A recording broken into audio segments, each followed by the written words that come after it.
বন্ধুরা, আজকে সকালে রান্না করে আমি তোমাদের সঙ্গে শেয়ার করবো সজনে শাক দিয়ে মুসুরের ডাল। তো এই যে সজনে শাক নিয়ে নিয়েছি, শাকগুলো ধুয়েও নিয়েছি। আর এই যে মুসুরির ডালটা আমি এখন সিদ্ধ করতে দেবো। আর শাকগুলো আমি ভালোভাবে একটু বেছে নেবো। এই যে দেখতে পাচ্ছি বন্ধুরা, এই শাকগুলো আমি এই যে এইভাবে বেছে নেবো, তো ডাঁটা দেবো না। বন্ধুরা, আমি ডাল করার জন্য আমি এই যে জল বসিয়ে নিয়েছি, জলটাও গরম হয়ে গেছে। এই যে বারবার আমি ডালটা ধুয়ে নিয়েছি, এই ডালটা এবার আমি জলটাতে দিয়ে দেবো, কারণ এটা সিদ্ধ করবো। এই যে দেখতেই পাচ্ছ বন্ধুরা, ডালটা ফুটে গেছে। তো আমি ফুটার সঙ্গে সঙ্গে একটা ফেনা বেরিয়েছে, ফেনাটা আমি ফেলে দেবো। এরপর আমি দিয়ে দেবো ওটাতে স্বাদ মতো নুন, পরিমাণ মতো।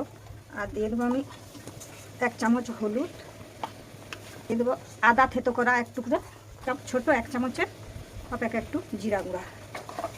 আর আমি দিয়ে দেবো একটা তেজপাতা, আর দিয়ে দেবো একটা কাঁচা লঙ্কা। দিয়ে আমি এগুলো দিয়ে আমি ডালটা সিদ্ধ করবো। আমি আবার এটা ঢাকা দেবো। এই যে দেখতেই পাচ্ছি বন্ধুরা, মুসুরির ডালটা আমার কি সুন্দর সিদ্ধ হয়ে গেছে। আর এইদিকে আমি সজনের শাকগুলো আমি কি সুন্দর এই যে বেছে ধুয়ে নিয়েছি। এরপর আমি শাকগুলো ডালটাতে দিয়ে দেবো,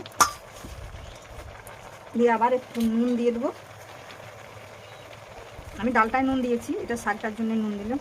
নাড়াচাড়া করে নেবো, দিয়ে এবার এটা আমি আর একটু ঢাকা দেবো। এই যে দেখতে পাচ্ছি বন্ধুরা, মুসুরি ডালের সঙ্গে সজনের শাকগুলো সিদ্ধ হয়ে মিশে গেছে।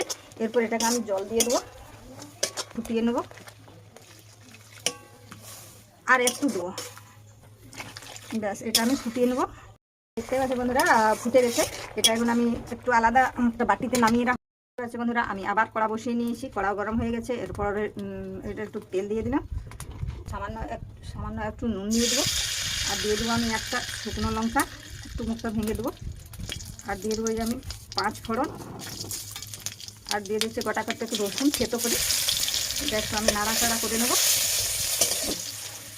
এই যে ডালটা আমি এরপর আছে বন্ধুরা, ডাল আমার শুকা হয়ে গেছে আর ডালটা ফুটেও গেছে। এরপর এটা আমি নামিয়ে নেবো।